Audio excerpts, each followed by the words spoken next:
Hi, Kirsty. Thanks so much for joining us today. A number of people messaged the school just to let us know that you'd been selected for Team GB this year at the Tokyo Olympics. Absolutely fantastic achievement. I wanted to sort of reach out and try to get you to say a few words to the pupils and parents and wider community at the school. And if you don't mind, I'd like to start back in 2010. You competed in the Commonwealth Games in India. And at that stage, you were actually only 21. And it made me think, how had you managed to train and give the time and dedication required to get to that level in a sport by that age? So can you tell us a little bit about you as a trap shooter through your school days and then maybe through your uni days as well?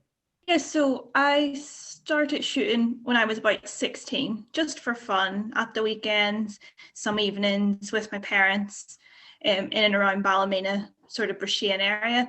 But the trap community was just so supportive, and the shooting community in general, that it didn't take long for them to say, oh, you've got a bit of talent, this is where you can go. And then it never actually seemed like work. It was just so enjoyable. So it was quite easy to balance that with school and, everything that you have going on when you're 16, 17. But yeah, it was just enjoyable. And I think that's sort of the main message I would give to anyone that is considering, taking up a sport when they're at schools. Make sure it's something you enjoy. And whenever I first saw shooting, I didn't like it. I didn't enjoy it because I'd never tried it. So also it's one of those things of, don't judge it on any sport really until you've given it a go. And then you can make your own opinion and decide where you want to go to from there. So, Kirsty, if we're on that theme then of you taking up the sport at 16, I want to transport you back when you were that age. I actually was only a few years below you at school, so I also sort of experienced that same schooling that you did here at the academy. Were there any events, were there any moments that you remember fondly at school? Were there any particular teachers that you sort of enjoyed their lessons and that stand out the most? There were a few teachers that stood out. Mr. Kirsty in chemistry, he made such a hard subject so much fun. I still don't understand it, but it was a great time. And Mrs. McLean, English literature teacher, she made our town and Grover's Corner seem so real, and it's always something that has stayed with me ever since, and a love of reading really as well, which is another thing that I enjoy in my spare time now. And things in school that I really enjoy, well, the sixth form centre, which I guess you don't call it sixth form centre now, but the foosball table, I was a regular there because I may not have been competitive in hockey and the athletics at school, but foosball table was where I rocked it. Yeah. Amazing, amazing. It's so nice to hear some nice little stories there about those teachers, and I'll make sure they see that call and they get that little feedback, which I'm sure they'll absolutely love. And the foosball table also, I probably wasn't as good as you, Kirsty, seeing as you're about to be an Olympian, but I did have the odd go at the foosball table myself.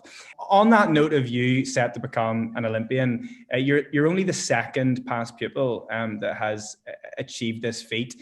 Dame Mary Peters attended the junior school for a short while, for a year or two when she was younger. How did it feel to qualify for what, in the eyes of many, is the absolute pinnacle of sport? It was a little bit unbelievable because, you view yourself as, oh, you're just someone from Ballymena, and then all of a sudden to be like on the world stage competing at what for shooting definitely is the pinnacle event doesn't seem real. So hopefully whenever I step off that plane in Tokyo, that's when it'll finally sink in, and then all the hard work, all the years and years of standing outside in the cold at the shooting range will have finally paid off. Yeah, amazing. And just when you say Tokyo, and we mentioned India earlier, you've obviously traveled because you've competed in so many Commonwealth Games over the years, and you've packed a lot into sort of a 10, 12-year time period. What about favorite places you've been, best places you've traveled, or do you not really get to experience that because you're so focused on the event? I do. Shooting has given me the opportunity to do a lot of traveling. So I've been to Mexico, I've been to America, I've been all over Europe, Russia, Korea, but you don't really get to see much of the country when you're there. You really see the hotel and the shooting ground. You try to get out for a little bit, but whenever you're there to do a job, that's what you got to focus on. Super, super.